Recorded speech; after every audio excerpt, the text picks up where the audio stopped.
You're listening to Chapter 5 of The Day Evacuation Order Went Up, Aiko's 6 days before camp. This episode is part of Stories from Camp, a continuing series of World War II Japanese-American narratives told as quiet nighttime historical dramas. If you like this video, please like, subscribe, and listen to the next chapter or the whole story on our YouTube channel or your podcast player if you'd like to hear more. Chapter 5. Rooms Without Time. Aiko woke before sunrise, the apartment still wrapped in that pale blue quiet that comes just before the city stirs. She sat up slowly, aware of the stiffness in her back from hours spent folding clothes on the floor the night before.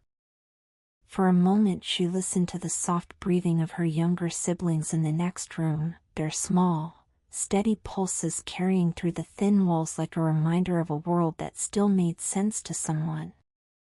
She rose and moved through the hallway, each step slow, as if the apartment had grown delicate overnight. The drawers she had opened yesterday remained slightly ajar, waiting like open mouths. Boxes ringed the room in uneven stacks. Aiko crossed to the first drawer and slid it open all the way, the wood letting out a faint, familiar creak. Inside, she saw the layered pieces of her family's life, scarves, old receipts, a coin purse her mother received from a neighbor when they first arrived in Los Angeles. She lifted the purse and turned it in her hands. The fabric felt soft and worn, carrying the faint scent of cedar. She remembered her mother keeping small coins in it when Aiko was a child, always offering her 5 cents for a sweet after helping in the shop. Those were simple memories, untouched by fear, untouched by suspicion. Holding the purse now felt like touching a version of her mother she wasn't sure existed anymore. She set it aside and kept sorting. Every item she touched carried weight but never enough space. There were no instructions for how to rank memories, no guidance on what counted as essential. Practicality pushed against sentiment.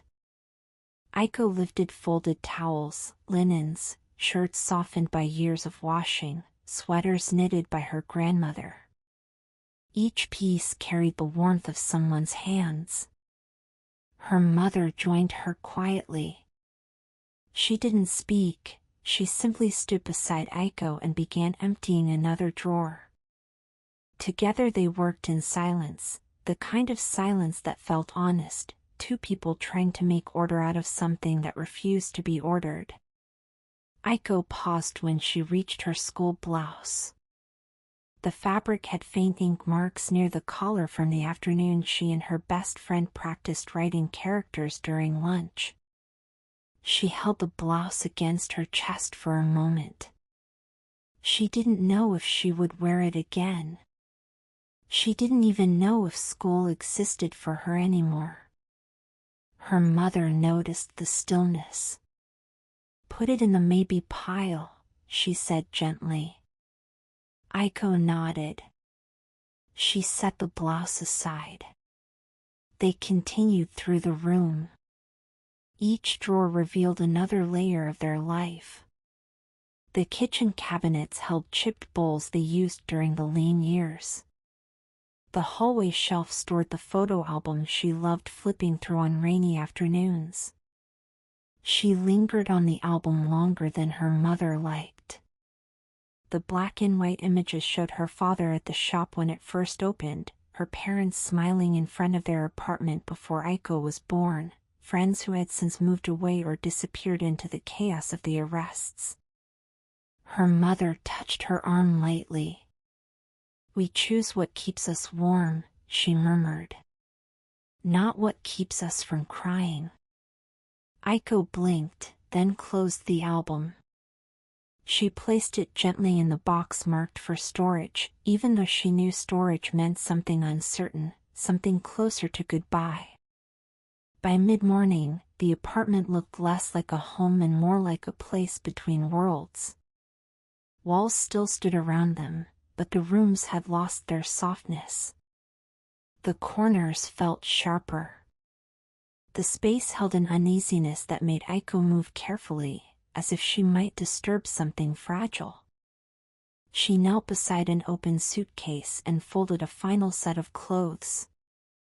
Her movements grew slower, precise in a way that bordered on ritual.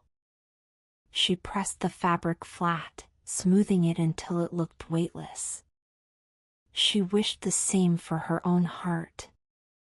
Her mother stepped back and surveyed the room. "We're leaving pieces of ourselves," she said quietly. Aiko looked around. Every drawer emptied into piles of yes, no, maybe. Every object fought for relevance. The illusion of choice was cruel. They had space for almost nothing. "We're keeping enough," Aiko said. It wasn't entirely true, but the word steadied her mother's breath. She stood and stretched, her knees aching. She felt older than she had the day before, older than the girl who turned the corner and saw the notice. She wondered if everyone in the neighborhood felt the same, aged by necessity, by pressure, by the slow realization that childhood had ended in the span of a single morning. Aiko crossed the room and closed the last drawer. The sound echoed in the bare space, a small finality marking the end of something intangible. When she stepped back, she understood that this room, this home, no longer belonged to them in the way it once did. Time had shifted around them. The house hadn't changed its walls, yet everything inside it moved toward a different future, one they didn't choose. Aiko felt the truth gather beneath her sternum, heavy but clear. The home she loved was slipping into memory, and memory was the only space they could still carry without limits. Thank you for listening to Chapter 5 of the day. The evacuation notice went up.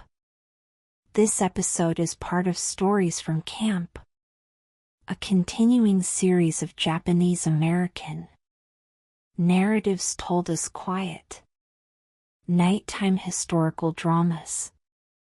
If you like this narrative storytelling, please like, subscribe and listen to the next chapter or the whole story on our YouTube channel, or your podcast player if you'd like to hear more. You can explore the rest of the library on our channel.